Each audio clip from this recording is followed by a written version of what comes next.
We need the arch, and then we need to set up that booth.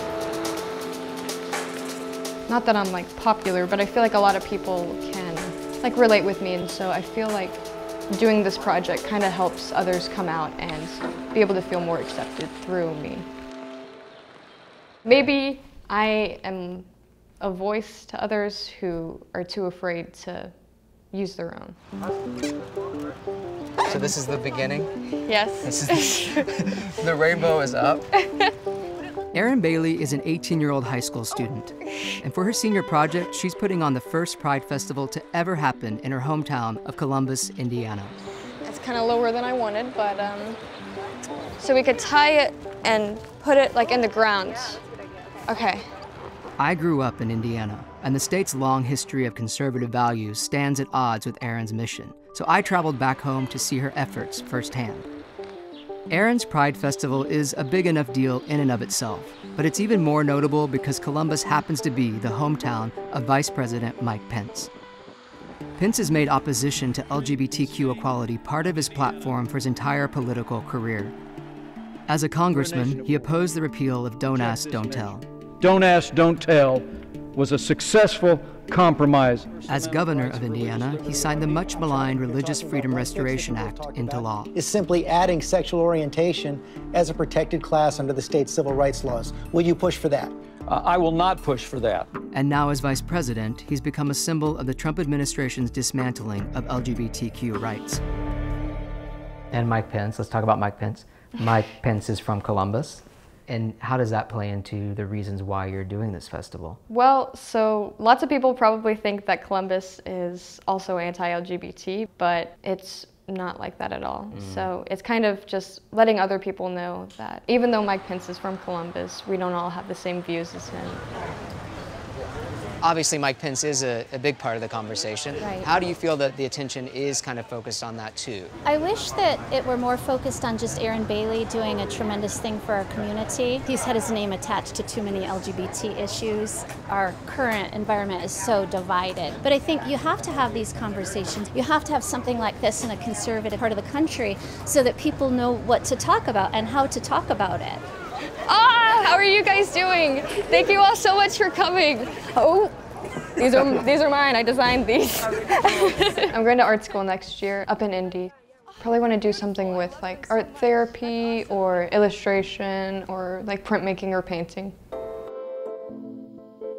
I'm a freelance graphic designer, and I'm also a painter and artist. And Dad, how do you feel about this festival, this impact that she's already making? I mean, Immense amount of pride, yeah, just really proud. I think some people were like, so what if nobody comes? I think Erin's initial response was, you know, if only a few people come, then it's still a success, then great. And then now it's, you know, grown into the hundreds, maybe 700 or 800 confirmed. But yeah, I mean, I was just impressed. I think it's ambitious, and it just keeps building momentum. Hi, how are you? I'm Erin. So nice to meet you. I'm so glad that you brought hoops. Oh, hi, it's so nice to meet you. Sorry, my hands are all wet. Oh, those are beautiful. That's awesome. That is so awesome. you know, it's coming out in the press that you're bisexual and that you're of the queer community, LGBT community. Have you ever had any feelings about that? Have you guys had discussions about that? No, really. No, we didn't really. I think the first time she sort of mentioned that, you know, she was bisexual was in one of the articles, and you know, I wasn't surprised at all. I didn't really feel like it was like coming out per se, and she felt the same way. She said a lot of people were coming up to her and saying, "Oh, how does it feel to come out?" And I don't know. I mean, who you love is who you love, and it doesn't really matter. So I guess I didn't really think of it as a big ordeal. Right. So just a natural flow into like her actual like step into the limelight. I mean, I want her to be happy. That's all that matters with whoever she loves. So in the end. Despite the rain, people are turning out the colors. I should have worn rainbow. What am I doing? There are a lot of people that are out here. Black Lives Matter, Indy Pride. The Human Rights Campaign is here.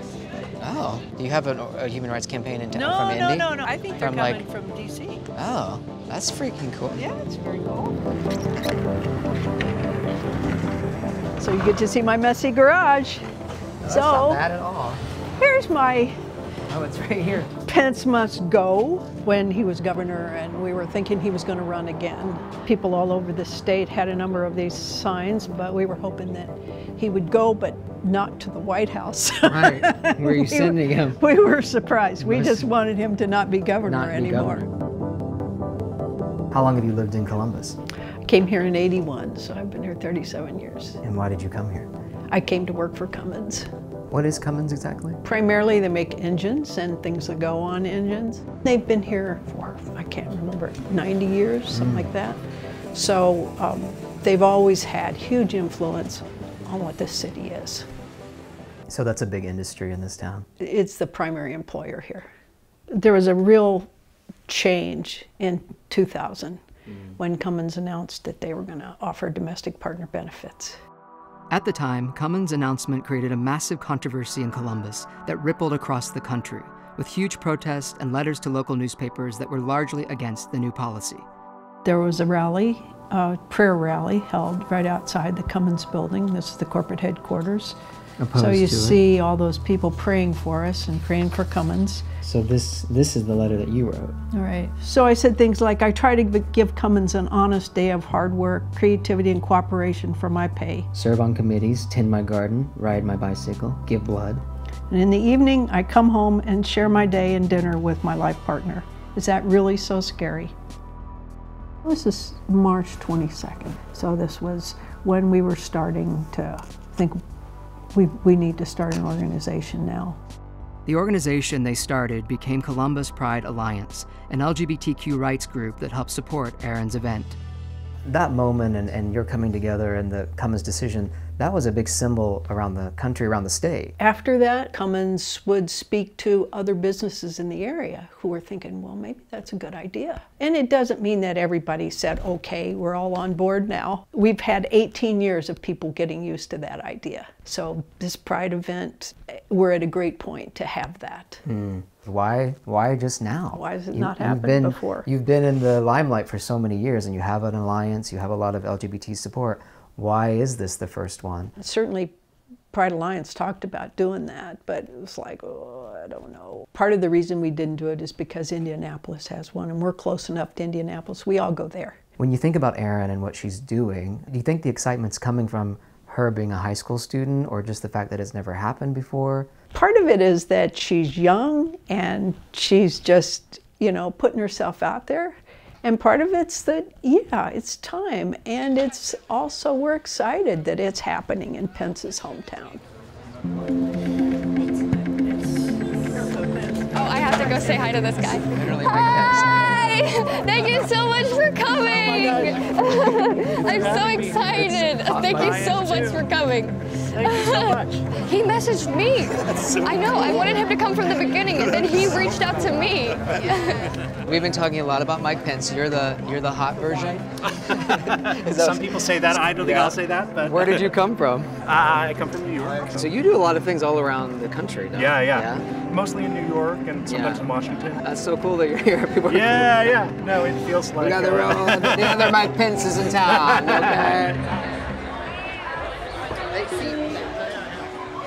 This one. I like that one. Hi. Good to see you. It's a lot going on. For all this, we're just asking for donations today. Where are you from? Elizabethtown. Why did you decide to come? Thank you. Support the gay community a lot. Thank you. And myself, I'm bi. Great. Like, of course, I'm too nervous to tell my family. Oh, you are? I'm not sure if they support me. So it's like, this is kind of the closest thing where you can kind of come and be open. Yeah, a little bit. Are you in high school or? Yeah. It takes time. Yeah, but I'm really quiet, so it's not easy to make friends. Right. Well, you have a lot of people out here be your friend, I bet. Well, have fun. Why are you so emotional? Because I love my son. I just got overwhelmed by all the love.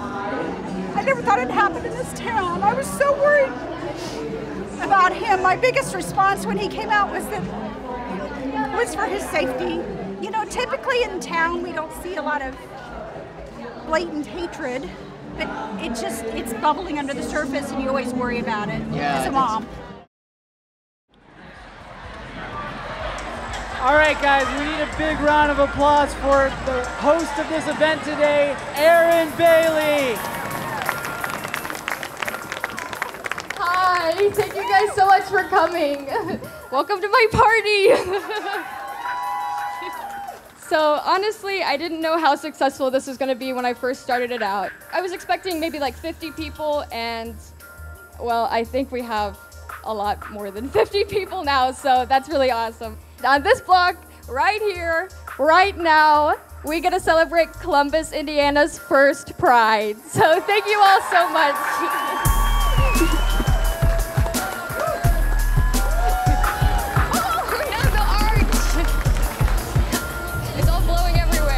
Why did you come out today? I mean, it's a young girl doing something so great for a spot that seems to get a lot of backlash just because of who was born and raised here. I think an important part is that this town isn't Mike Pence. Yeah. Yes. Mike Pence came from here, but he's not a majority. He doesn't define us.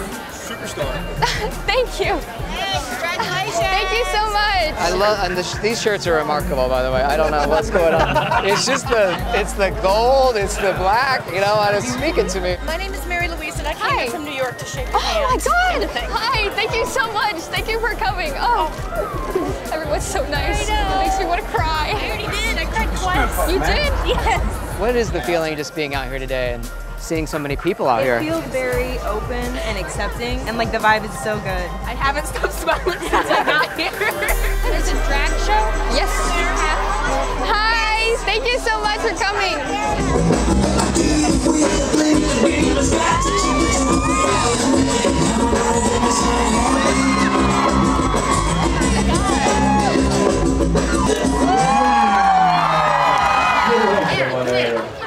Come here. Me?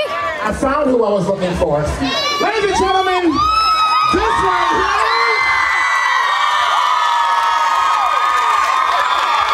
Ladies and gentlemen, this right here is our future. I just want you to take one moment and look out over your people. Look at how big this is. You shut down the city, didn't they?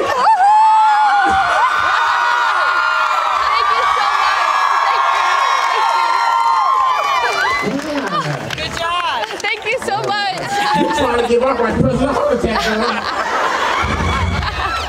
I mean, do what you gotta do to get rid of them. I'm kidding. That's the one. I said I was trying to be a Christian today, but What's like one story that really spoke to you? This woman told me that she was like around my age, and she came out, and she got so much like shit for coming out, and so she told me that she literally had to leave Columbus because of how bad it was, and this is the first time she's come back to Columbus. I couldn't even speak at first. All I could say was thank you. To come back and to be ourselves, to walk down the street holding my wife's hand. I never would have dreamed that I'd see this here in Columbus, Indiana. Thank you for doing this. Thank you so much. You have no idea how much this means to me. Thank you. Thank you so much. I've seen people I graduated school with, high school with, 30-some years ago, and we've all left town, but we're all back today. And it's because of you. That is so great. Thank you so much. Thank you. I mean, I'm blown away. I'm blown away too. I'm so proud of her. This was so professionally done. Every detail was so great. I couldn't be happier. I am so inspired And by so it. I understand she's going to do it again next year. Yeah, definitely. She's been speaking up for a long time in the community and really pushing back and fighting back and creating community, and so it is really remarkable to see you two together. What signal do you think this festival will send the country? I hope that it sends a message that, like the part-time kids, look what one 18-year-old can accomplish, something that no adult has in the last 20 years. She did this. And I hope it sends a message to the kids all across the country. She can do it, they can do it, you can do it. When you show up to a Pride event, you're not only celebrating being queer, you're actively taking part in a demonstration of your values. And when you grow up in small-town America, that can feel quite honestly like a revolutionary act. Because of Erin, Columbus has set an example for the rest of the country on how to unite instead of divide, and it made me proud to be from Indiana.